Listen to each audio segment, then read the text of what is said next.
नमस्कार, गुलिस्तान न्यूज देख रहे हैं आप। मैं हूं आपके साथ हर्ष भारद्वाज और मेरे साथ है मेरे साथी आशिफ रशीद। सुबह की खूबसूरत शुरुआत हो चुकी है। सलाम जी के प्रोग्राम है। आज पूरे दिन क्या कुछ रहने वाला है उसके बारे में विस्तार से आपको बताएंगे कि आज पूरे दिन क्या कुछ रहेगा, क्या कुछ खबरें रहेंगी, उसके बारे में विस्तार से चर्चा करेंगे। वेलकम, खुश आमदीद, आपका बहुत बहुत स्वागत। Good morning. हमारे इस खास प्रोग्राम सलाम जीके में 8:30 से 9:30 बजे हर रोज की तरह आज भी दिल्ली के स्टूडियो से बराह रास्त आप तक ये प्रोग्राम पहुंचा रहे हैं और अगले 1 घंटे में तमाम तर रियासत, मुल्क के अंदर और सरहद के आर पार क्या कुछ सूरत हाल है और उसके साथ साथ आज कांग्रेस अपना मंशूर जो इलेक्शन मैनिफेस्टो है वो क्या है वो दुनिया के सामने रखेगी, लोगों के सामने रखेगी और साथ ही साथ सरहद की मौजूदा सूरत हाल क्या है, रियासत जम्मू व कश्मीर में क्या कुछ हो रहा है और दूसरी तरफ सियासी हलचल तो तेज है ही, उसके साथ साथ दोनों ममालिक के ताल्लुकात के हवाले से भी बात होगी और सियासी बयानबाजी जो अपने उरूज पर है, लगातार एक दूसरे की तरफ से बयानबाजी जो आम इंतखाबात की तारीखों का ऐलान हुआ उसके बाद जारी है, वो तमाम चीजें आज अगले 1 घंटे में। और इस पर हमारे साथ तज्जिया निगार भी जुड़ेंगे, हमारे साथ कुछ सीनियर सहाफी भी जुड़ेंगे जो आज के इस प्रोग्राम में हमारा साथ देंगे और अगले 1 घंटे में तमाम तर जो तज्जिया है, जो खबरें हैं, उनकी तह तक पहुंचने की कोशिश की जाएगी और आप तक तमाम तर तफसीलात पहुंचाएंगे। और आज के प्रोग्राम को भी हम शुरू करने जा रहे हैं और सबसे पहले बात हर सरहद की होगी क्योंकि सरहद पिछले 24 घंटों से अगर देखें तो खून की लकीर बनी हुई है। बिल्कुल, तो सरहद की बात कर रहे हैं। लगातार पाकिस्तान की तरफ से सीजफायर उल्लंघन हो रहा है। कल पूरे दिन पाकिस्तान की तरफ से सीजफायर उल्लंघन किया गया है। एक जवान शहीद हो गया। कल हमारा एक बच्ची की भी मौत हुई और आपको यह भी बता दें कि 15 लोग कुल मिलाकर इसमें घायल बताए जाते हैं। घायलों को अस्पताल में भर्ती कराया गया। पूरी तरह से कल की अगर बात करें तो कल सुबह से लेकर कल शाम तक आसिफ रात आते आते तक भी पाकिस्तान की तरफ से लगातार सीजफायर उल्लंघन जारी रहा। हालांकि भारतीय सेना भी लगातार पाकिस्तान को मुंहतोड़ जवाब दे रही है। अगर अस्पताल की आज बात करें तो अस्पताल घायलों से भरा हुआ नजर आया। 15 लोग घायल इसमें बताए जाते हैं। बिल्कुल, ये जो तस्वीरें आप देख रहे हैं ये डिस्ट्रिक्ट हॉस्पिटल पुंछ की हैं, कल की तस्वीरें। और कल के बाद देर रात तक गोलीबारी का सिलसिला जारी रहा और अगर शाहपुर सेक्टर की बात करूं मैं, वहां एक बच्ची की जान गई। उसके बाद एक बीएसएफ के सब इंस्पेक्टर जो जिनकी जान मेंढर के अंदर गई मनकोट में। और उसके साथ साथ देर रात एक और दिल दहला देने वाली खबर आई कि एक मां और उसका बच्चा, छोटा बच्चा जो था, कमसिन बच्चा, वो भी फायरिंग से जख्मी हुआ। ताहम मां ने दम तोड़ दिया। ताहम उसके बाद अभी तक जो इतलात मौसूल हुई है, जो अभी तक अपडेट है, उसके मुताबिक 18 आम शहरी, 18 सिविलियन जो हैं वो जख्मी हुए हैं मेंढर से पुंछ तक और 5 जवान यानी कुल मिलाकर 23 लोग जो हैं वो जख्मी हैं, जबकि 3 लोगों की मौत हुई है पिछले 24 घंटों के अंदर। सरहद पर तनाव और जो कशीदगी बरकरार है शाहपुर सेक्टर के साथ साथ कीरनी, माल्टी और देगवार के अलावा अगर बात करें हम केजी और मेंढर के मनकोट सेक्टर की तो दबराज गांव तक यहां पर गोलीबारी जो है वो होती रही और एक के बाद एक शेल फौजी चौकियों के साथ साथ रिहायशी इलाकों में आके गिरा। मजीद तफसीलात के लिए जमशीद मलिक हमारे साथ बने हुए हैं। जमशीद, पिछले 24 घंटों के अंदर जो घटा है खासतौर से सरहदी जिला पुंछ में, उसके बाद ताजा सूरत हाल क्या है मेंढर में, जहां पे देर रात एक मां और एक बच्चा भी जख्मी हुआ, ताहम मां ने बाद में दम तोड़ दिया। और उसके साथ साथ शाहपुर, किरनी, कस्बा के इलाकों के क्या कुछ सूरत हाल है इस वक्त? तो जमशीद से हमारा संपर्क अभी नहीं हो पाया, दोबारा हम उनसे जुड़ने की कोशिश करेंगे। घायलों की संख्या फिलहाल 23 बताई जाती है। पहले यह संख्या 15 थी, फिर यह संख्या 18 हुई, लेकिन अब अगर अपडेट इस खबर की बात करें तो 23 घायलों की संख्या बताई जाती है। जमशीद मलिक थोड़ी देर में हमारे साथ जुड़ेंगे, पूरी इस खबर पर जानकारी देंगे क्योंकि पाकिस्तान की तरफ से लगातार सीजफायर उल्लंघन जारी है और देर रात भी पाकिस्तान की तरफ से सीजफायर उल्लंघन किया गया। ये अस्पताल की तस्वीरें हैं जब अस्पताल में घायलों को भर्ती कराया गया। घायलों की हालत अभी फिलहाल गंभीर बताई जाती है। 23 लोग कुल मिलाकर घायल हुए हैं। जमशीद मलिक इस खबर पर ज्यादा जानकारी के लिए जुड़ गए हैं। बहुत बहुत शुक्रिया जमशीद हमारे साथ जुड़ने के लिए। जमशीद, अगर सीजफायर उल्लंघन की बात करें, कल देर रात तक सीजफायर उल्लंघन पाकिस्तान की तरफ से लगातार जारी रहा। घायलों की संख्या की बात करें तो घायलों की संख्या कुल मिलाकर 23 बताई जाती है। इस खबर पर ताजा अपडेट बताइए। जी हरजी, कल दिन भर अगर देखें हम तो कल तकरीबन सुबह 8 बजे से लेकर रात 11 बजे तक लगभग लाइन ऑफ कंट्रोल पर गोलाबारी का सिलसिला जारी रहा, जिसमें 23 के करीब शहरी जख्मी हुए हैं और एक 6 साल की बच्ची हलाक हुई है, एक खातून हलाक हुई है और उसके साथ एक इंस्पेक्टर बीएसएफ के वो हलाक हुए। पूरा दिन अगर हम देखें तो 3 हलाकों के साथ 23 लोग जख्मी हुए और कई मकानों, रिहायशी मकानों में नुकसान पहुंचा। उसके बाद जिला इंतजामिया कल पूरी तरह हरकत में आई, जिसके बाद तकरीबन 2 लोगों को एयरलिफ्ट किया गया पुंछ से जम्मू मेडिकल कॉलेज के लिए, कुछ को बाय रोड भेजा गया। और देर शाम को जब पाकिस्तान ने एक बार फिर मनकोट सेक्टर के बल्लोई इलाके में गोलाबारी का सिलसिला शुरू किया, जिसमें एक खातून वही मौके पर जिसकी मौत हुई, उसका बच्चा और इसके जख्मी हुआ और उसके साथ कुछ और लोग जख्मी हुए, जिनको बाद में देर शाम को राजौरी अस्पताल लाया गया। और इस तरह कल पूरा दिन अगर हम देखें तो पूरा दिन एक जंग सा ऐसा माहौल बना हुआ था पुंछ डिस्ट्रिक्ट पूरे में, जहां लाइन ऑफ कंट्रोल पर पाकिस्तान की तरफ से लगातार ही गोलाबारी का सिलसिला शुरू किया गया। और पूरा दिन अगर कल की हम बात करें, पूरा दिन एक जंग सा माहौल बना हुआ था पुंछ के पूरे डिस्ट्रिक्ट में, क्योंकि जमशेद मनकोट और दबराज इलाकों से कल इतलात मौसूल हुई थी, देर शाम कुछ लोगों को रेस्क्यू किया गया था, ताहम अभी भी कुछ ऐसे खानदान थे, कुछ घर थे जो लोग फंसे हुए थे अपने घरों में। उसके बाद इंतजामिया की तरफ से उन लोगों को किस तरीके से निकाला गया और क्या जो गोलीबारी का सिलसिला था वो थमा देर रात के बाद? जी आसिफ जी, जिस तरह गोलाबारी का सिलसिला तो देर रात को थमा, मगर जिस तरह इंतजामिया की तरफ से बड़े बड़े हमेशा दावे किए जाते हैं कि लोगों की हिफाजत के लिए बड़े बड़े दावे किए जाते हैं, ऐसे जमीनी सतह पे इनके कोई दावों को पोल खुलती है। क्योंकि जिस तरह कल लोग काफी देर तक फंसे रहे, इनको निकालना इतना मुश्किल हो रहा था, खास करके अगर हम बल्लोई इलाके की बात करें जहां 5 लोग जो जख्मी थे जिनको निकालना था, उनको निकालने के लिए इतनी बड़ी मुश्किल करनी पड़ी कि सिविल लोगों ने की मदद से ही फिर उनको निकाल पाए। क्योंकि जिला इंतजामिया की तरफ से पहले भी जिस तरह मैंने बताया कि अगर ऐसे हालात थे लोगों को निकालना था, उसके लिए कोई पूरी तरह तैयारियां मुकम्मल नहीं थी, क्योंकि इस तरह की हालत इससे पहले जिला इंतजामिया ने कभी देखी नहीं थी। क्योंकि इस तरह की गोलाबारी इससे पहले कभी इन इलाकों में हुई नहीं जो शिद्दत काल में देखने मिली। मगर अगर हम बात करें इसके अलावा भी इसमें जरूरी है कहना चाहूंगा कि अगर हो सकता है कि जिस तरह गोलाबारी का सिलसिला जारी था, इस दौरान अगर बुलेट प्रूफ गाड़ियां का इस्तेमाल किया जाता तो इन लोगों को आसानी से निकाला जा सकता, क्योंकि काफी देर तक लोग यहाँ फंसे रहे और देर शाम को जाके इन लोगों को निकाला गया। जो तकरीबन अगर बात करें तो रात को 11 या 11:30 बजे के आसपास इन लोगों को राजौरी अस्पताल तक पहुंचाया गया और कई देर तक, कितने घंटे तक ये घरों के अंदर ही फंसे रहे, जख्मी की जख्मों के साथ ही वहां पड़े रहे लोग। इनको निकालना भी मुश्किल हो रहा था क्योंकि जिला इंतजामिया के पास वो इंतजाम नहीं थे। हालांकि जिला इंतजामिया की तरफ से बड़े बड़े दावे जरूर किए जाते हैं, मगर जो जिस तरह की कल गोलाबारी का सिलसिला शुरू हुआ, इसके बाद जिला इंतजामिया के पोल जरूर खुली कि जमीनी सतह पर हालात कैसे हैं। हालांकि कुछ जख्मियों को पुंछ से एयरलिफ्ट भी किया गया, मगर हालात कल दिन में जिस तरह से कल पूरा दिन पुंछ डिस्ट्रिक्ट में जंग का एक माहौल सा बना हुआ था, क्योंकि इसकी पाकिस्तान की तरफ से इस बार 120 mm के मोर्टार दागे गए, जिनकी आवाजें पूरा जिला पुंछ में सुनाई दे रही थी और लोगों में काफी डर व खौफ देखने को मिल रहा था। और अगर आप आज की बात करें, इस वक्त तमाम गोलाबारी का सिलसिला जरूर थमा हुआ, मगर उसके बाद देर शाम को एक बार फिर नौशहरा सेक्टर में भी गोलाबारी का सिलसिला शुरू हुआ, जिसके बाद राजौरी और पुंछ में दोनों जगह गोलीबारी हुई। ताहम आप इंतजामिया की बात कर रहे हैं, देर रात कल जिस तरीके से शाम को 18 जख्मियों में से कुछ को पुंछ अस्पताल मुंतकिल किया गया था, तो इस दौरान यहाँ कुछ लोग नाराज दिखे इंतजामिया से, क्योंकि डॉक्टरों की जो है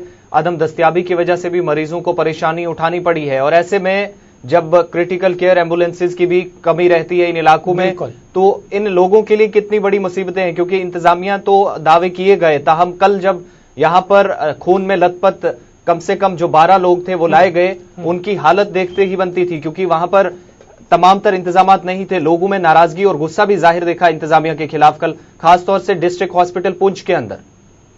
जी अफसर जी, बिल्कुल सही कहा आपने। जिस तरह जिला इंतजामिया को, अगर हम जिला इंतजामिया के साथ साथ अगर हम सरकार भी बात करें तो कहना गलत नहीं होगा कि ये लाइन ऑफ कंट्रोल के डिस्ट्रिक्ट के जो दोनों राजौरी और पुंछ हैं, चलो राजौरी से कुछ हाल तक बेहतर है, मगर पुंछ जिला में डॉक्टरों की एक बहुत बड़ी किल्लत है, जिसकी इन इलाकों में जहां लाइन ऑफ कंट्रोल के इलाके होने के बावजूद नेचुरल सी बात है, इसी को देखते हुए सरकार की तरफ से भी इन इलाकों के लिए वो सहूलियात दस्तयाब नहीं करवाई गई जो इन लोगों को जरूरत थी।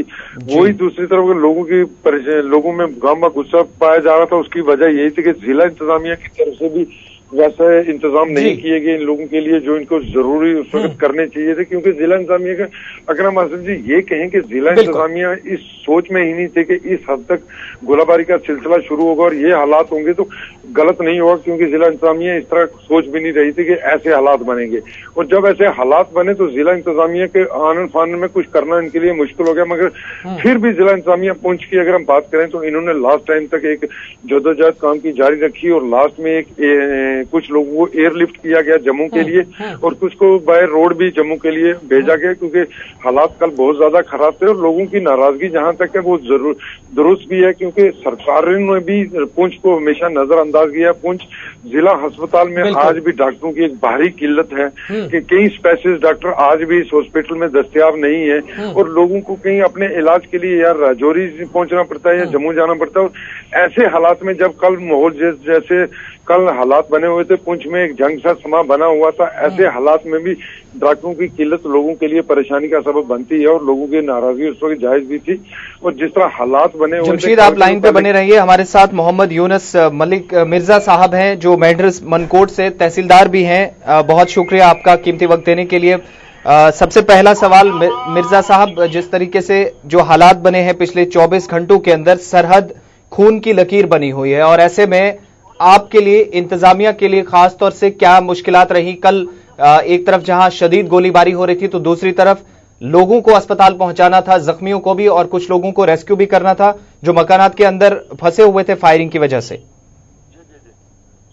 जी, तो इंतजामिया की तरफ से क्या कुछ जरूरी इकदाम उठाए गए और कितनी परेशानी खासतौर से लोकल एडमिनिस्ट्रेशन के लिए रही कल?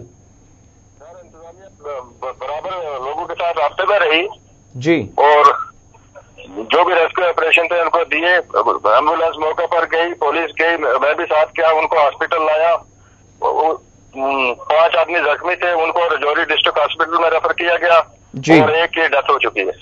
तो ज्यादातर नेटवर्क प्रॉब्लम होती है, नेटवर्किंग की एक बड़ी परेशानी जरूर रहती है, लेकिन परेशानी है, राब्ता नहीं हो सकता। जो ऐसे में एक सवाल और कि क्रिटिकल केयर एम्बुलेंसेस की सबसे बड़ी परेशानी रहती है इन इलाकों में, तो इंतजामिया फौरी तौर पर किस तरह के इकदाम उठाती है? क्योंकि कल पुंछ में भी हमने देखा कि पहले तो जिन लोगों को अस्पताल पहुंचाया गया वो काफी लेट पहुंचे और जब पहुंचे तो डॉक्टरों की भी कमी थी। तो मेंढर में इस तरह की कोई परेशानी ना हो, आपकी तरफ से क्या जरूरी इकदाम उठाए गए हैं? जी जी, क्या आप मुझे सुन पा रहे हैं? आवाज नहीं आ रही है सर। चलिए, हम आपसे दोबारा बात करने की कोशिश करेंगे।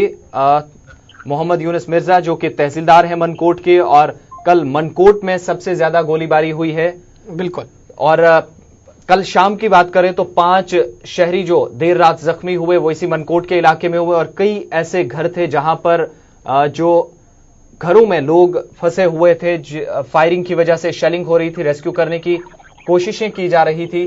ताहम देर रात गोलीबारी का सिलसिला जो है वो थमा, लेकिन उससे पहले लोगों का एक बहुत नुकसान हो चुका था इन पूरे इलाकों में। चाहे या फिर मेंढर के इलाकों की बात करूं तो यहां पर जबरदस्त गोलीबारी की वजह से अवाम परेशान थी, कई लोगों को रेस्क्यू करना था, कुछ जख्मी थे, और बिल्कुल फायरिंग की वजह से, और दूसरी तरफ अंधेरा था, उसकी वजह से अस्पताल पहुंचाना लोगों के लिए उनका मुश्किल था। मरीजों को दिक्कतें भी रही, कहीं स्टाफ की कमी की भी शिकायत मौसूल हुई सरहदी जिला पुंछ में डिस्ट्रिक्ट हॉस्पिटल से।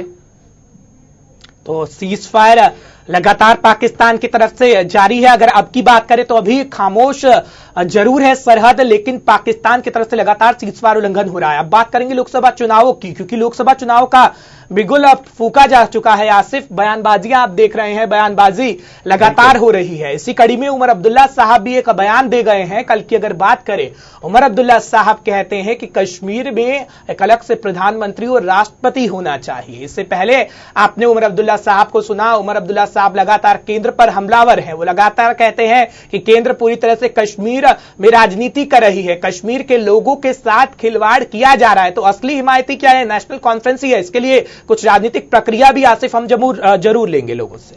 बिल्कुल, सदर रियासत और वजीर आजम को भी वापस लाएंगे उमर अब्दुल्ला का बयान, और 35A खत्म होगा तो इल्हाक पर नजरसानी होगी, जबकि 202 SRO 202 को कल खत्म किया जाएगा। कल बांडीपुरा में नेशनल कॉन्फ्रेंस के नायब सदर और रियासत के साबिक वजीर आला उमर अब्दुल्ला का बयान सामने आया, जिसमें उन्होंने SRO 202 को खत्म करने की बात कही। बांडीपोरा में एक चुनावी रैली से कल दोपहर जब वो ये तमाम इस रैली से खिताब के दौरान ये तमाम उनकी बातें सामने आई और एक बार फिर से रियासत को खुसूसी दर्जा देने वाला 35A आर्टिकल, और इसे लेकर उमर अब्दुल्ला का कहना था कि अगर इसे हटाने का काम किया जाएगा तो इससे पहले जिस तरीके से बयानबाजी भी हो रही है इख्तिलाफ की तरफ से, तो दोबारा इस पर नजरसानी होगी और साथ ही साथ जो इल्हाक मुल्क के साथ है उस पर दोबारा नजरसानी होगी और सदर रियासत को भी वापस लाया जाएगा। उमर अब्दुल्ला ने क्या कहा, पहले वो देखिए। बिल्कुल,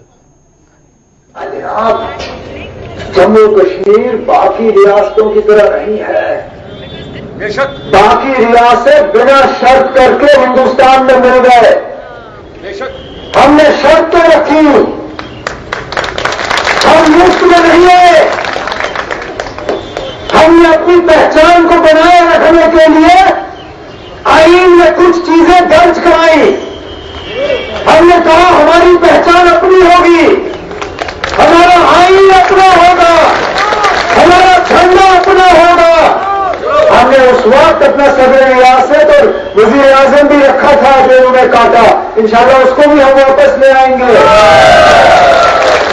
मैं इस रियासत के नौजवानों को यकीन दिलाता हूं, नेशनल कॉन्फ्रेंस की हुकूमत आएगी, पहले दिनों के अंदर अंदर हम SRO 202 उड़ाएंगे, नहीं रखेंगे। कहते हैं पब्लिक सेफ्टी एक्ट PSA, बड़ा सख्त कानून है। मैंने कोशिश की थी कि इसमें थोड़ी सी नरमी लाई जाए ताकि इसका गलत इस्तेमाल ना हो, लेकिन मेरी कोशिशें पूरी तरह से कामयाब नहीं हो पाई। इसलिए इस बार हमने तय किया है कि हम इस कानून में नरमी ही सही ना सही, हम इस कानून को पूरी तरह से कानून की किताबों से निकाल ही देंगे। नेशनल कॉन्फ्रेंस के नायब सदर उमर अब्दुल्ला का कल बांडीपोरा में बयान। सीनियर सहाफी और तज्जिया निगार सोहेल काजमी साहब हमारे साथ जुड़े हैं। गुड मॉर्निंग, बहुत शुक्रिया आपका अपना कीमती वक्त देने के लिए। पहले तो ये कि नेशनल कॉन्फ्रेंस की जानिब से 35A और दफा 370 की आड़ में कई ऐसे बयानात दिए जाते रहे हैं और अब 202 का जो SRO है वो भाव खोलना और सदर रियासत का दोबारा। सोहेल साहब, किस तरीके से इस तमाम बयान को देखते हैं, इन तमाम बयानों को जो उमर अब्दुल्ला की तरफ से कल दिए गए और SRO 202 एक सदर और सदर रियासत का वापस लाना, ये दो नई चीजें उमर अब्दुल्ला की तरफ से अब ठीक इंतखाबात से पहले सामने आई हैं? देखिए, ये सिर्फ सियासी गिमिक्स है, नथिंग एल्स। सदर रियासत हो या चीफ मिनिस्टर हो, उनसे फर्क क्या पड़ता है आप बताइए। जहां तक इरोजन ऑफ आर्टिकल 370 है या 35A है, मैं आपको बताऊं, अगर आप हिस्ट्री को चेक करें तो बख्शी गुलाम अहमद साहब के टाइम में ही वाज द सदर रियासत या चीफ मिनिस्टर थे, तब से इरोजन ऑफ आर्टिकल 370 और बाहर के लोग यहाँ बसना शुरू हुए। एक स्टेट सब्जेक्ट कमीशन बना, किसी ने सीरियसली सक्सेसिव गवर्नमेंट्स ने रिव्यू नहीं किया कि ये जो बाहर के लोग जिनको फेक स्टेट्स मिल रहे हैं, इसके लिए कोई कड़े स्टेप्स उठाए जाए। और वो चलता चलता आज हमारी रियासत में मुझे लगता है 27-28-30% के करीब लोग हैं जो नॉन स्टेट सब्जेक्ट होल्डर्स हैं, जिनके केसेस ऑनरेबल हाई कोर्ट्स में, लोअर कोर्ट्स में चल रहे हैं। लेकिन कोई ऐसा मैकेनिज्म सक्सेसिव गवर्नमेंट ने, खासकर नेशनल कॉन्फ्रेंस है, क्योंकि उन्होंने सबसे ज्यादा रूल किया है रियासत जम्मू कश्मीर में, तो उन्होंने तो कभी इसको सीरियसली रिव्यू नहीं किया। अब इलेक्शंस हैं, इलेक्शंस आपके सामने हैं, अब आप सदर रियासत बनाएं या जो भी आप गिमिक्स करके लोगों के पास जाना चाहते हैं जाएं। ऑटोनॉमी की जहां बात है, ऑटोनॉमी की रिपोर्ट इन्होंने बनाई, फारूक साहब की सरकार थी, ये मरकज में भी उनके साथ थे, तो वो देखिए वो कोई बेमानी सी रिपोर्ट थी, उसको भी सीरियसली पार्लियामेंट ने कभी उसको रिव्यू ही नहीं किया और वो टेबल ही नहीं हुई और वो ऑटोनॉमी की रिपोर्ट वहीं की हुई।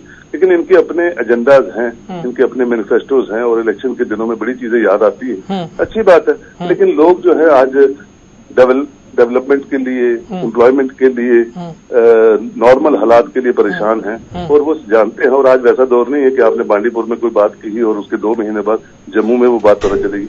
आज तो इन्फॉर्मेशन टेक्नोलॉजी का दौर है, गुमराह करके जो है वोटर्स को आप ज्यादा देर। बिल्कुल यही सवाल मेरा था सोहेल साहब कि क्या एक आम इंसान जो है, एक वोटर है, उसको बिल्कुल कई बार हमने देखा कुछ लोग कहते हैं कि दूर दूर से उन्हें इन मुद्दों से लेना देना कुछ नहीं है, जो असली मुद्दे हैं, डेवलपमेंटल इश्यूज हैं, उनको उनसे दूर रखने की कोशिश की जा रही है। ठीक इंतखाबात से पहले इस तरह की बयानबाजी को क्या एक आम इंसान को उसका वोट लेने के लिए तमाम चीजें की जाती हैं या उसको लुभाने की कोशिश की जाती है, और क्या इस तरह के शिकंजे में एक आम इंसान फंस सकता है? बिल्कुल नहीं, फंसते तो है, क्योंकि देखिए हमारे पास यहाँ जो लोग गाँव में रहते हैं या ऐसे लोग हैं फारफलंग एरियाज में रहते हैं, उनको शायद यहाँ जिनके बुजुर्गों ने सदर रियासत तो वो टाइम देखा हुआ है, तो गुमराह तो करते हैं वोटर्स को, लेकिन इससे फर्क क्या पड़ता है? देखिए सदर रियासत किसको बनना है? या तो यही 3 पॉलिटिकल पार्टीज के किसी बंदे को सदर रियासत बनना है या जो बनना है। दूसरा ये है कि वो अपने बच्चों को आगे प्रोजेक्ट करना है, जैसे करण सिंह साहब कर रहे हैं अभी अपने बच्चे को प्रोजेक्ट। अदरवाइज वो लोगों से कटे फटे हैं, लोगों से उनका कोई रास्ता नहीं है, लोग उनसे मिल नहीं सकते हैं, लोग जम्मू की या जम्मू प्रोविंस की कोई बात उनसे नहीं कर सकते हैं इलेक्शंस में, क्योंकि उनको अपनी आगे वाली जनरेशन भी सेट करनी है पॉलिटिक्स में, और अपना वो जो काम धाम है उसको मेंटेन करना है। तो ये लोग समझते हैं, आज लोग तो इतने बेवकूफ नहीं है, लोग समझते हैं, और ये सिर्फ गुमराह करने की पॉलिटिक्स है। नथिंग, एक फैब्रिक जो है जम्मू कश्मीर का, उसको बचाने की कोई कोशिश नहीं है। जम्मू कश्मीर के जो बेसिक इश्यूज है उनको एडजस्ट करने में इसका कोई सदर रियासत या उससे कोई फर्क नहीं पड़ता है। और प्राइम मिनिस्टर साहब ने भी जो बयान को, जो इनके ट्वीट को लिया है, बिल्कुल सीरियसली लिया है। तो कहा ये सब गिमिक्स है, nothing else. No one was interested to see the real fabric of Jammu and Kashmir, saving the real fabric of Jammu। बिल्कुल, यानी सोहेल ये कहा जाए कि जब वो सियासत में थे तब तो ये बातें याद नहीं आई, लेकिन अब याद आ रही हैं, क्योंकि सियासत से अभी उनके पास अभी कुर्सी नहीं है। कुर्सी को हासिल करने के लिए लोगों को गुमराह किया जा सकता है। बिल्कुल किया जा सकता नहीं है, किया जाता है, किया जाता था और किया जाएगा। बहुत बहुत शुक्रिया सोहेल पूरी जानकारी के लिए, बातचीत के लिए। इस वक्त रविंद्र शर्मा हमारे साथ कांग्रेस के नेता जुड़ चुके हैं। बहुत बहुत शुक्रिया रविंद्र शर्मा जी हमारे साथ जुड़ने के लिए। उमर अब्दुल्ला साहब को हम सुन रहे थे। उमर अब्दुल्ला साहब ये कहते हैं कि अगर 35 से 370 से छेड़छाड़ की गई, यहां पे दोबारा से यहां पे लाना होगा, अलग से प्रधानमंत्री होगा, अलग से राष्ट्रपति होगा, ऐसी बयानबाजी उमर अब्दुल्ला साहब कर रहे हैं। अब तो कांग्रेस भी उनके साथ गठबंधन में है, तो ये कांग्रेस पर भी सवाल उठते हैं।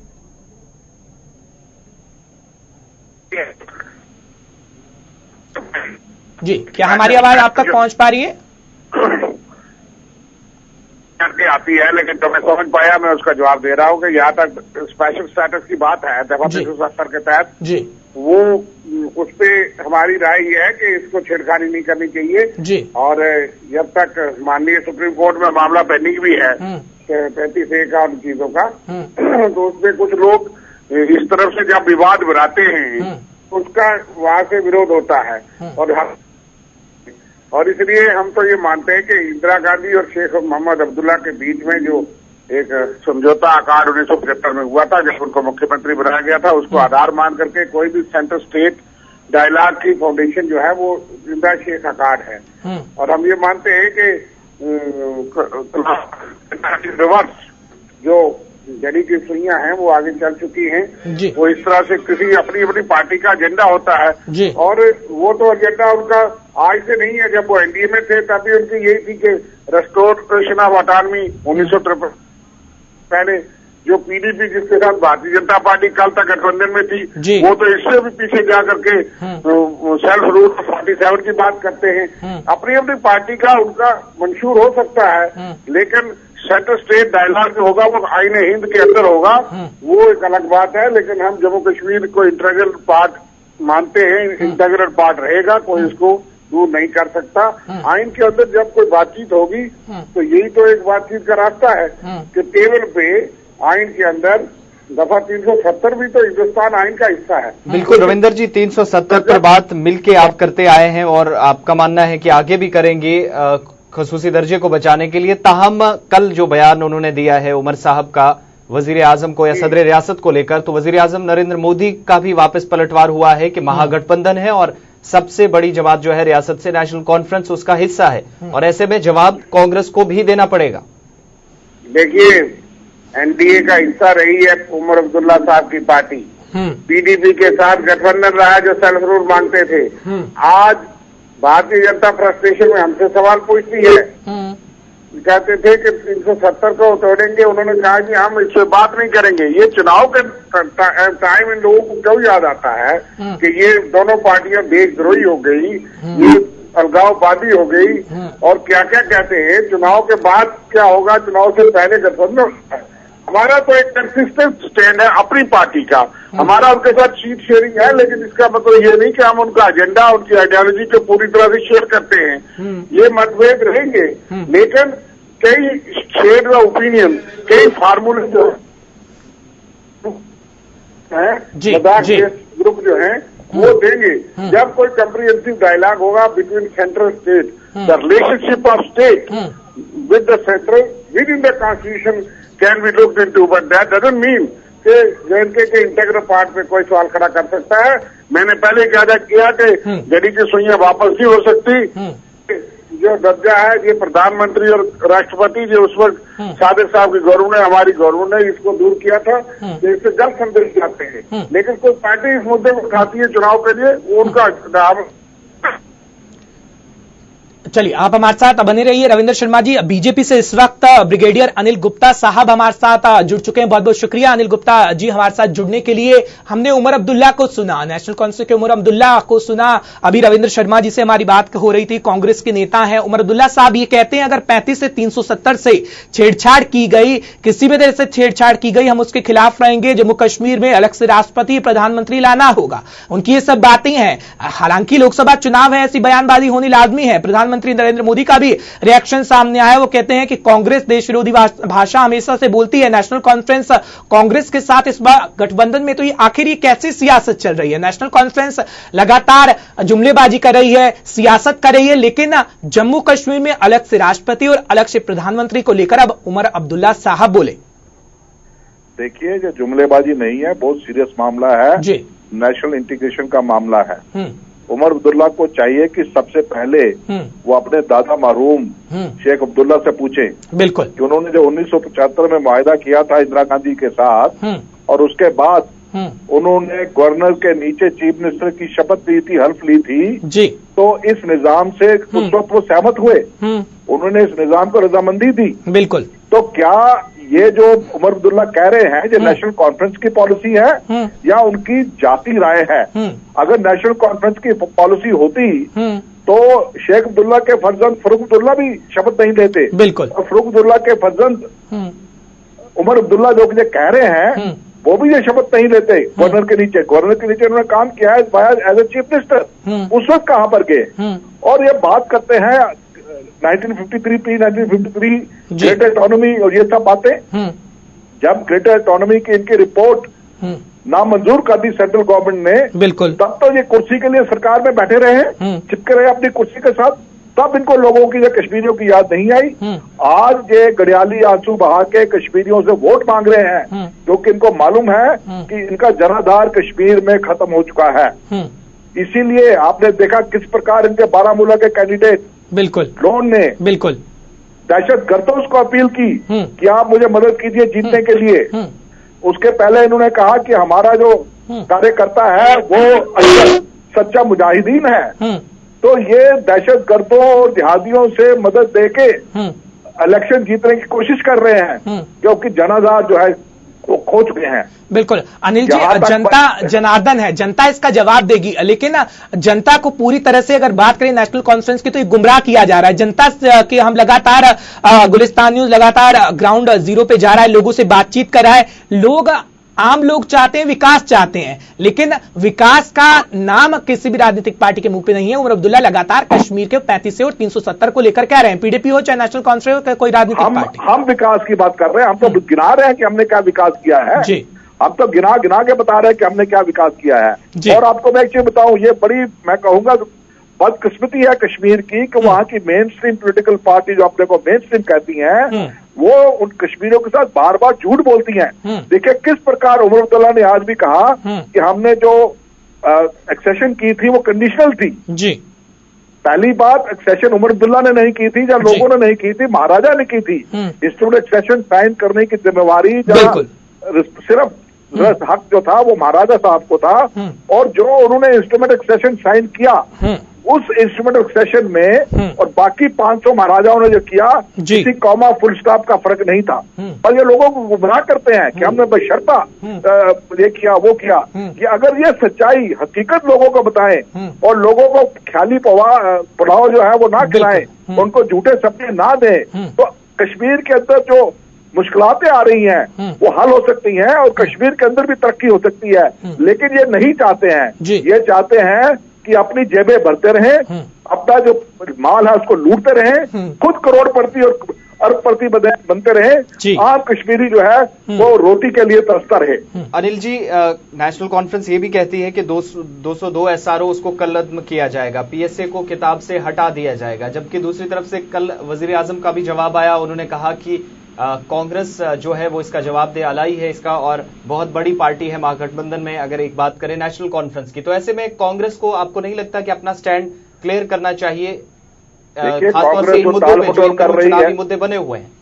कांग्रेस ये जो टाल मटोल कर रही है और ये कह रही है कि एनसीके ने बीजेपी के साथ सरकार बनाई, पीडीपी ने बीजेपी के साथ सरकार बनाई, मैं तो कहता हूं कि आप अभी बताइए, आप जब फ्रेंडली मैच आप खेल रहे हैं इनके साथ, आपकी क्या राय है?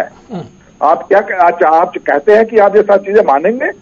क्या जो इंदिरा गांधी ने फारूक शेख अब्दुल्ला के साथ मुआहदा किया था वो गलत था? ये सारी चीजों का जवाब कांग्रेस को देना पड़ेगा। कांग्रेस टाल मटोल नहीं कर सकती है। कांग्रेस मुद्दे से भागने की कोशिश कर रही है। कांग्रेस मुद्दे को लोगों के सामने जवाब देने के नाकाबिल है, इसलिए मुद्दे से भाग रही है। जहां तक 202 को हटाने का सवाल है, जब पब्लिक सेफ्टी एक्ट को हटाने का सवाल है, तो जब उमर अब्दुल्ला 6 साल के लिए चीफ मिनिस्टर था उस वक्त उसने क्या किया? उस वक्त क्यों नहीं हटाया? लाया भी वही था 202। आज जबकि वो हुकूमत में नहीं है और उनको मालूम है कि हमारी हुकूमत बनने वाली भी नहीं है, तो इस प्रकार के झूठे वादे करके, और खासकर ये जो मुद्दे हैं ये स्टेट के मुद्दे हैं, पार्लियामानी चुनाव में ऐसे मुद्दे लाके फिर भी ये लोगों को गुमराह कर रहे हैं। तो सारी अनिल गुप्ता जी सारी मर्यादा लांघ दी जाए। इसमें आप अगर चुनाव की बात करें, अकबर लोन साहब को सुना, अकबर लोन साहब पाकिस्तान की वाहवाही करते, तो सारी मर्यादा सिर्फ चंद वोटों के लिए लांघ दी जाए? बिल्कुल। और एक इनका कैंडिडेट जो है वो अरेस्ट किया गया है उसने वायलेंस इंसाइट करने के लिए, तो ये हर किस्म की मर्यादा लांघ रहे हैं, जैसा आपने बिल्कुल ठीक फरमाया। चलिए, बहुत बहुत शुक्रिया अनिल गुप्ता जी हमारे साथ जुड़ने के लिए, पूरी बातचीत के लिए। तो नेशनल कॉन्फ्रेंस की बयानबाजी लगातार सामने आ रही है और एक बार फिर नेशनल कॉन्फ्रेंस के उमर अब्दुल्ला बोले हैं, जिसको लेकर प्रधानमंत्री नरेंद्र मोदी का भी रिएक्शन आसिफ सामने आया। बिल्कुल, कल बांडीपुरा में नेशनल कॉन्फ्रेंस के नायब सदर का बयान कि किसी को भी इस खुसूसी दर्जे को मजीद नुकसान पहुंचाने की इजाजत नहीं दी जाएगी और हम छीने हुए तमाम मराद को भी वापस लाने के लिए जद्दोजहद करेंगे। और उमर अब्दुल्ला के मुताबिक इंशाअल्लाह सदर रियासत और वजीर आजम के ओहदों को दोबारा बहाल भी किया जाएगा। जबकि दूसरी तरफ सज्जाद गनी लोन पीपल्स कॉन्फ्रेंस के चेयरमैन, उनका भी रिएक्शन सामने आया है। बीजेपी के कौमी सदर अमित शाह साहब की तरफ से एक निजी टेलीविजन पर यह कहा गया था कि 2020 तक दफा 35 को खत्म कर दिया जाएगा। इस तरह का जो बयान सामने आया था या 370 को लेकर, उसके बाद जो सियासत गरमाई उस पर रिएक्ट करते हुए कल महबूबा मुफ्ती ने भी कहा था कि इतनी ताकत या हिम्मत नहीं है किसी में कि वो इन दोनों धाराओं के साथ, इस दफा के साथ छेड़ सके। जबकि दूसरी तरफ कांग्रेस के रियासती सदर गुलाम अहमद मीर का रिएक्शन भी सामने आया था। उन्होंने भी कहा जो महबूबा मुफ्ती का बयान था ठीक उसी तरह के कुछ अल्फाज उनने भी इस्तेमाल किए। जबकि बिल्कुल सज्जाद लोन साहब, दूसरी तरफ मैं बात करूं तो उनकी तरफ से जो रिएक्शन आया है कि अगर इस तरह की कोई बात होती है, 370 के साथ छेड़ा जाता है या 35A को हटाने की बात होती है, तो ये खुदकुशी के मुतरादिफ होगा और एक किसी सुसाइड से कम नहीं होगा। और ऐसे में जो इल्हाक है मुल्क के साथ 70 साल से जो हुआ है, जो चल रहा है, उस पर दोबारा नजरसानी करने की कोशिश की जाएगी। और जाहिर सी बात है होगी। ये सज्जाद लोन की का स्टेटमेंट हम आपको बता रहे हैं। जबकि वजीर आजम नरेंद्र मोदी की तरफ से भी कल ये कहा गया कि इसके लिए कांग्रेस जो है वो जवाब दे, क्योंकि महागठबंधन की जब बात हुई है तो नेशनल कॉन्फ्रेंस रियासत से उसका एक बड़ा हिस्सा है। नेशनल कॉन्फ्रेंस एक बड़ी जमात है उसकी तरफ से, और इसकी वजाहत की जाए अब जो उसके अलाइज हैं, कांग्रेस भी जवाब दे इसका, या दूसरे लोग जो हैं जो महागठबंधन में बैठे हैं वो अब जवाब दें कि मुल्क के क्या एक बार 2 वजीर आजम हो सकते हैं या नहीं। ये वो तमाम बातें जो रियासत के अंदर सियासत की थी। और अब जरा रुख बनिहाल का करते हैं। बनिहाल में 2 दिन पहले जिस तरीके से एक पुरस्रात धमाका हुआ, और इस धमाके में अच्छी खबर यह थी कि किसी को जान या माल का कोई नुकसान नहीं उठाना पड़ा, खासतौर से सिक्योरिटी फोर्सेज या सिविलियन को। ताहम जिस गाड़ी में धमाका हुआ था वो पूरी तरह से तबाह हुई थी। सेंट्रो गाड़ी बताई जा रही थी और ठिठार के मकाम पर 7 किलोमीटर दूर बनिहाल से। और उसके बाद खबरें ये भी आई थी कि सीआरपीएफ का एक पूरा कॉन्वॉय, एक काफिला गुजर रहा था यहां से, जिसको टारगेट करने की कोशिश की जा रही थी। और उसके बाद एनआईए की टीम मौके पर पहुंची, गवर्नर के मशीर पहुंचे, पुलिस की सीनियर ऑफिसर्स पहुंचे, डीजीपी साहब खुद गए, जबकि सिक्योरिटी ऑफिसर्स जो हैं वो खुद पहुंचे जाए वकुआ पर, उस जगह पर जहां यह हादसा हुआ था। मुआयना किया गया, तमाम चीजें खंगालने की कोशिश की गई कि आखिर इस हादसे की वजूहात क्या रही, कोई मिलिटेंसी कनेक्शन इस हादसे के पीछे था या कोई और वजह थी। जिस तरह से खबरें यह भी आई थी कि सिलेंडर ब्लास्ट था। ताहम कल दोपहर की बात करें तो सिक्योरिटी फोर्सेस को उस वक्त एक बड़ी कामयाबी हाथ लगी जब एक शोपियां से ताल्लुक रखने वाले एक नौजवान को गिरफ्तार किया गया और बताया यह जा रहा है कि इससे मजीद पूछताछ की जा रही है। श्रीनगर ले जाया गया है जहां इससे पुलिस मजीद पूछताछ करेगी, एनआईए की तरफ से पूछताछ की जाएगी। और इसकी जो शिनाख्त हुई है इस नौजवान की, ये शोपियां का अवैस अमीन बताया गया है, सन ऑफ मोहम्मद अमीन राथर, जो विहील शोपियां का रहने वाला है, जो कल अरेस्ट हुआ। एक दूर दराज इलाका है बनिहाल का, वहां बताया जा रहा था कि पहले उन इलाकों में ये फरार हो रहा था, उस तरफ भागने की कोशिश कर रहा था। ताहम बाद में जवाहर टनल के करीब इसको जो है धर दबोचा गया। एक टेम्पो ट्रैवलर से इसको पकड़ा गया जब ये वादी कश्मीर की तरफ निकल रहा था, वापस घर जा रहा था, तब इसको पकड़ा गया। और पुलिस की जानिब से क्या कुछ कहा गया पुलिस को, जो उससे पहले इस नौजवान को लेकर इसके चाहे कपड़ों का रंग हो या दीगर जो सोर्सेज के हवाले से पता लगाने की कोशिश की गई थी पुलिस की जानिब से, उनको जो पूरे क्लूज मिले थे, जो सबूत मिले थे, उसकी बुनियाद पर इस नौजवान को गिरफ्तार किया गया और बाद में इसने कन्फेस भी किया। वो भी हम आपको बताएंगे। जो अवैस अमीन ने कहा कि उसने ये जो है उड़ाने की कोशिश की थी, नुकसान पहुंचाने की मंशा से वो सीआरपीएफ के काफिले के साथ और उसके करीब दाखिल हुआ था। पहले अमीन ने क्या कहा वो और उसके बाद पुलिस का वर्जन वो भी देखिए।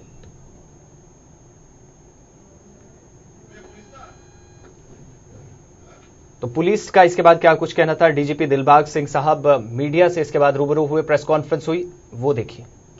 With us, I compliment my police officers and the team and the other security forces and the army for an excellent work in nabbing the escaping terrorist within a period of 36 hours.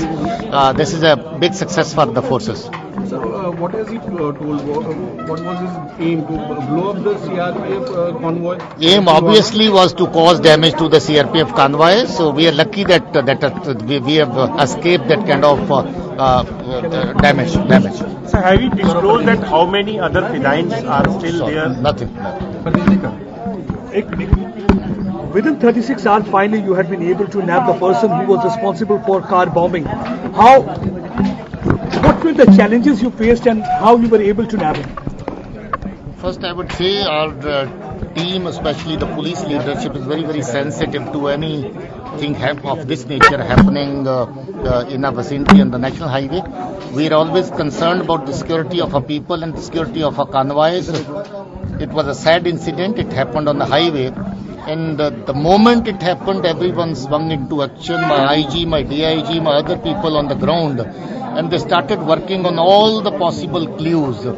Luckily, they were able to get a couple of clues very timely, and all those clues were being acted upon on the ground. Like that fellow was wearing a particular color of the shirt. He was seen by somebody. That information was shared by us. They also went around and tried to verify from the people the possible route that he could have taken. Somebody also gave a DGP Dilbagh Singh साहब media से बात कर रहे थे। कल इस नौजवान की गिरफ्तारी हुई, अवैस अमीन विहिल शोपियां का रहने वाला, और पुलिस के लिए एक बड़ी कामयाबी मानी जा रही है, सिक्योरिटी फोर्सेस के लिए, क्योंकि आम इंतखाबात से पहले इस तरह का वाक़ा होना और कई बड़े खुलासे और भी हो सकते हैं। तो 14 फरवरी के बाद ये दूसरा वाक़ा माना जा रहा है कि ठीक उसी तरीके का होने वाला था। और अमीन को जरा सुनिए वो क्या कह रहा था कल। आगे पता नहीं कौन बंदे थे, आगे पता नहीं कौन बंदे थे। फोन पे क्या बोला? ये कॉन्वॉय को उड़ाना है। कॉन्वॉय को उड़ाना है। तो आप फिर कैसे लेके गए, क्या लेके गए थे? वो मुझे नहीं पता है गाड़ी में क्या क्या था, तो मेरा काम था गाड़ी चलाना और स्विच दबाना बस। और भी था कोई आपके साथ? नहीं, और कोई नहीं था। अकेले ही थे? अकेले था। तो क्या बोला गया? बस गाड़ी के पास पहुंचते ही स्विच दबा लेना। गाड़ी के पास पहुंचते ही स्विच दबा देना। स्विच दबा देना जी। तो आप तो भाग गए वहां से? जी, मैं फिर भाग गया था वहां से। मतलब बाहर जाके आपने स्विच दबाया या नहीं? गाड़ी में ही। गाड़ी में ही दबाया जी। तो ये जो लगी है ये इसी से लगी है ब्लास्ट? जी, गाड़ी में ही लगा है। उसके बाद पता नहीं है, आगे पता नहीं कौन बंदे। मुताबिक अपना क्राइम कन्फेस कर चुका है, कबूल किया है उसने इंटरोगेशन के दौरान, और मजीद तहकीकात इस मामले में जारी हैं। श्रीनगर ले जाया गया है, जहां 8 दिनों की रिमांड के अंदर इससे तमाम तर पूछताछ जो है, मजीद तहकीकात इस मामले को लेकर की जाएंगी। कितने और भी इस मामले से जुड़े हुए कई अहम खुलासे हो सकते हैं। ताहम वहील शोपियां के इस नौजवान को फिलहाल पुलिस कस्टडी में रखा गया है, और 8 दिनों की रिमांड के बाद अब जो है उसके बाद अगला कदम क्या होगा वो देखने वाला होगा। लेकिन इससे पहले 8 दिनों की रिमांड से ठीक पहले कल जब इसकी गिरफ्तारी हुई टेम्पो ट्रैवलर से, ये कश्मीर की तरफ जा रहा था, शोपियां की तरफ वापस रवाना दवा था, और जवाहर टनल के नजदीक एक चेकिंग नाका के दौरान सिक्योरिटी फोर्सेज ने इस नौजवान को धर दबोचा है। तो बिल्कुल एक आरोपी को गिरफ्तार कर लिया गया है, बड़ी कामयाबी हाथ लगी है। दिलबाग सिंह को हम सुन रहे थे, उस तरीके से बता रहे थे, हुलिया वगैरह सब मैच किया गया, उसके बाद इस आरोपी को गिरफ्तार किया गया। आरोपी ने अपना कबूल भी किया है, आरोप अपना कबूल कर लिया है। विनोद कुमार से हमारे सीनियर साथी कुछ देर में हमारे साथ जुड़ेंगे, हम इस पर पूरी जानकारी उनसे लेंगे।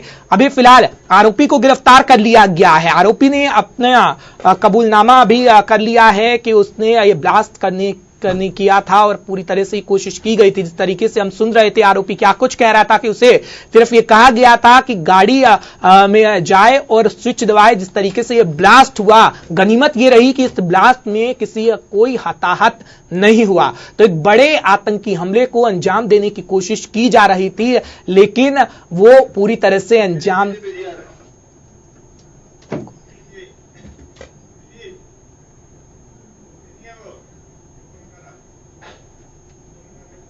विनोद कुमार कुछ देर में हमारे साथ जुड़ेंगे, पूरी तरह से इस पर हम जानकारी लेंगे। एक आरोपी को गिरफ्तार कर लिया गया है इस मामले में, बनिहाल ब्लास्ट में जो कार में ब्लास्ट हुआ था।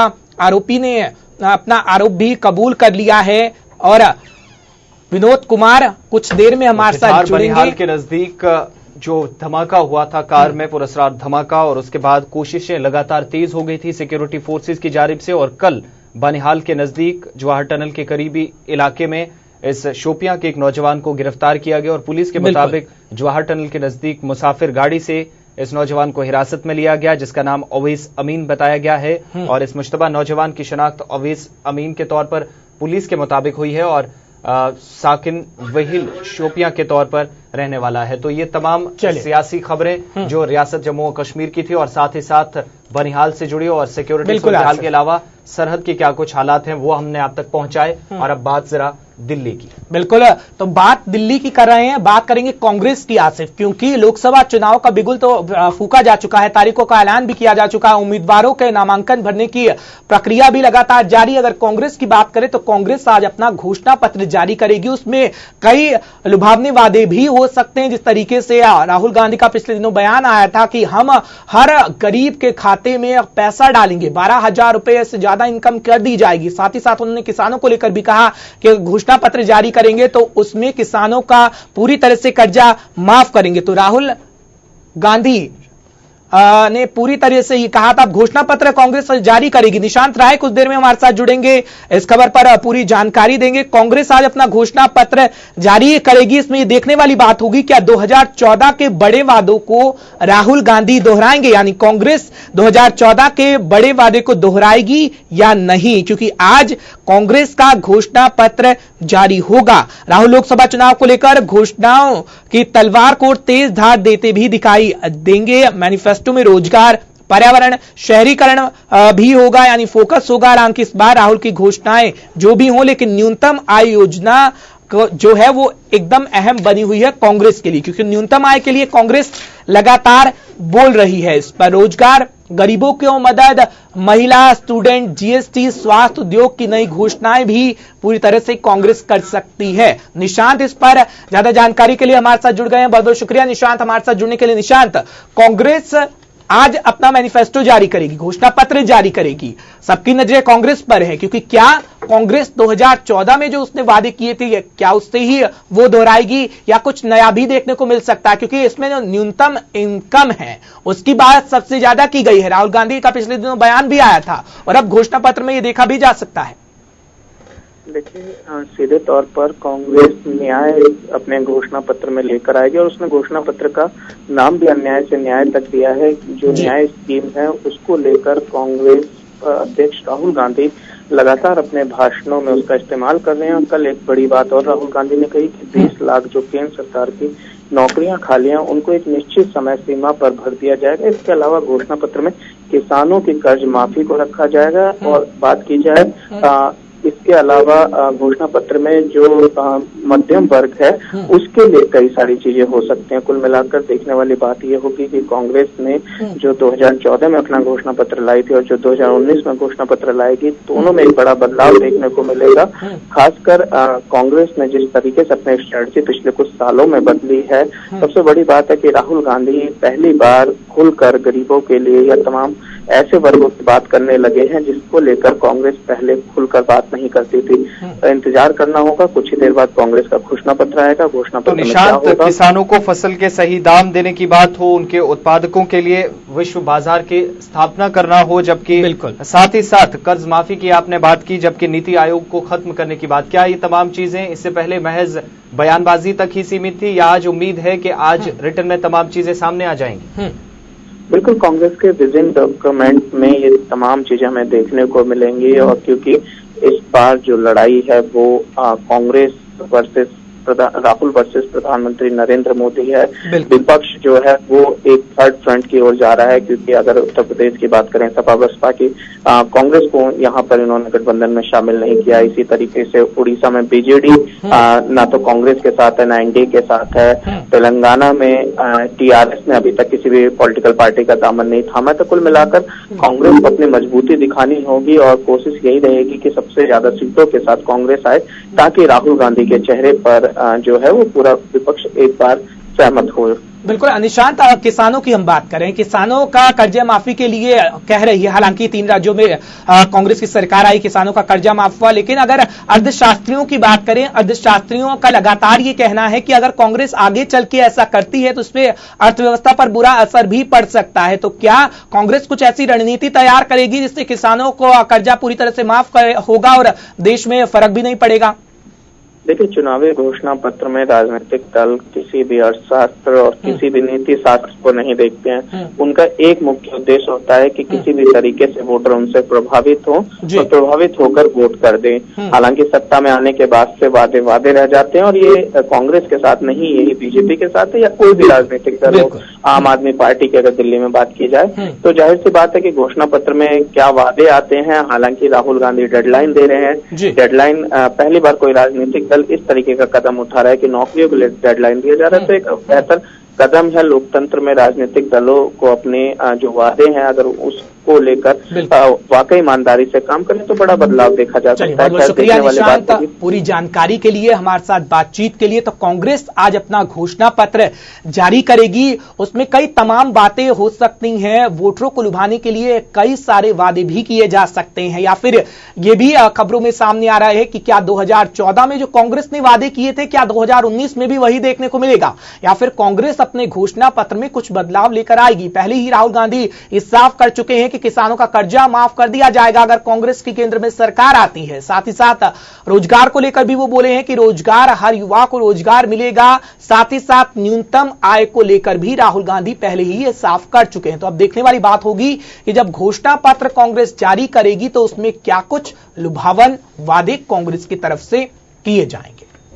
ये सियासत की बात। और अब जरा रुख श्रीनगर का, जहां कल सूबाई कमिश्नर कश्मीर की तरफ से इंतजामिया की एक अहम मीटिंग मुनक्कद हुई और इस अहम इजलास का मकसद ये था कि मेराजुल आलम से ठीक पहले इंतजामात का जायजा लेना और इंतजामात के हवाले से तबादला ख्याल करना। अफसरान के साथ एक मीटिंग हुई और इस दौरान तकरीबात के दौरान अकीदतमंदों के लिए तमाम तर सहूलियात जो हैं वो मैसर हों, इस पर इंतजामिया के साथ सूबाई कमिश्नर की तरफ से बातचीत की गई, तबादला ख्याल हुआ और तमाम तर सहूलियात को यकीनी बनाने पर सूबाई कमिश्नर बसीर अहमद खान ने आला अफसरान पर जोर दिया। और मेराजुल आलम की तकरीब के दौरान दरगाहों, जियारतगाहों, मसाजिद, खानकाहों में जायरीन के लिए बगैर खलल बिजली, पानी के साथ साथ सेहत सफाई और सुबह सादिक से रात देर गए तक जो माकूल ट्रांसपोर्ट है उसका इंतजाम या उसके निजाम को बेहतर बनाने की और साथ ही साथ मुवासलाती निजाम और तिब्बी सहूलियात दस्तयाब रखने की, जो मेडिकल फैसिलिटीज हैं या दीगर तमाम फैसिलिटीज हैं उनको बेहतर बनाने की